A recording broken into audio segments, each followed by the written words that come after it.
When I was building the Pantograph, I was like, hey, this machine really has endless possibilities. Not just with the number of templates you can change with it, but also if you change the tooling instead of a router.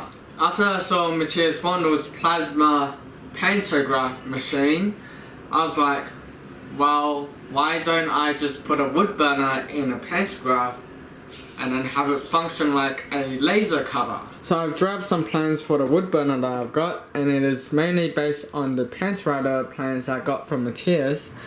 And the only thing that I've really changed is the holder for the wood burner, which is designed to hold a wood burner instead of a router.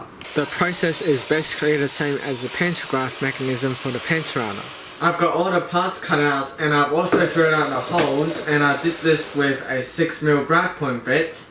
And I am still using the 6mm shaft for the main shaft, even though it proved to be not strong enough on last attempt when building the paint router, because I think it should be strong enough for this application, as this time the entire mechanism is much lighter. So now I can start gluing them together just like last time, which is to clamp one side down dry without any glue in it, and then put glue in the rest of the components and clamp those down for better alignment. I also check whether the two side pieces are in line with each other before putting glue into everything and clamping them down.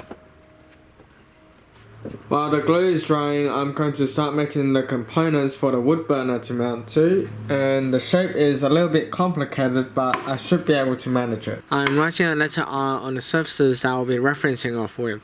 That way I can prevent errors caused by measuring on two opposing sides.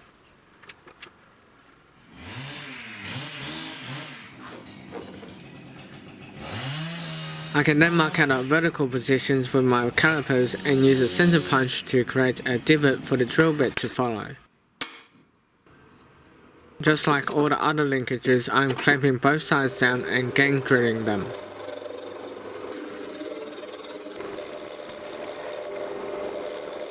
Then I can use a Forstner bit to drill the hole for the wood burner to sit in.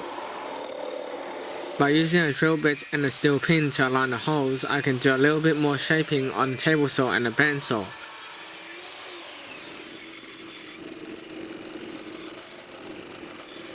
Then I can separate them to do more shaping individually.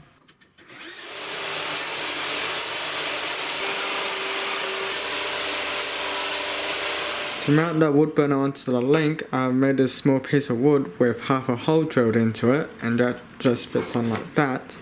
And now I just need to drill 2 holes in it for bolt holes to go through.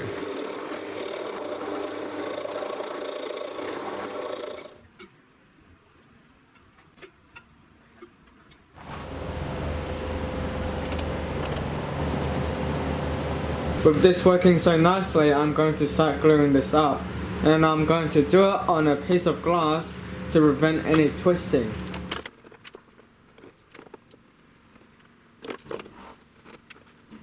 With that out of the way, I can now focus on the tilt mechanism, which is also made out of plywood.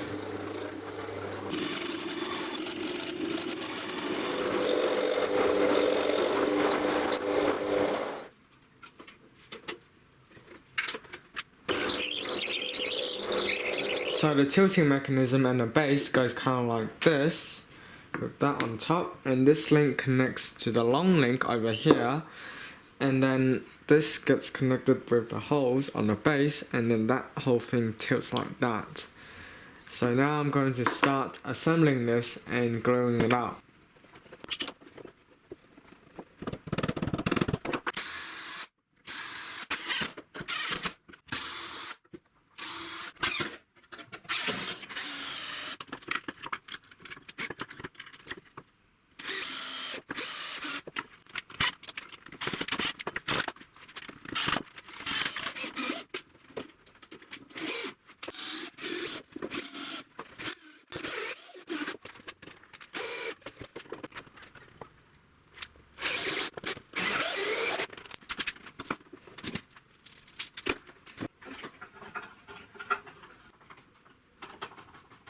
At this stage it is basically usable, but I don't think the scaling is going to work that well since I haven't checked for accuracy.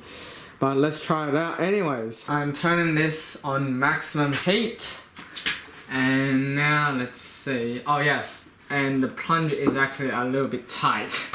So that's gonna help.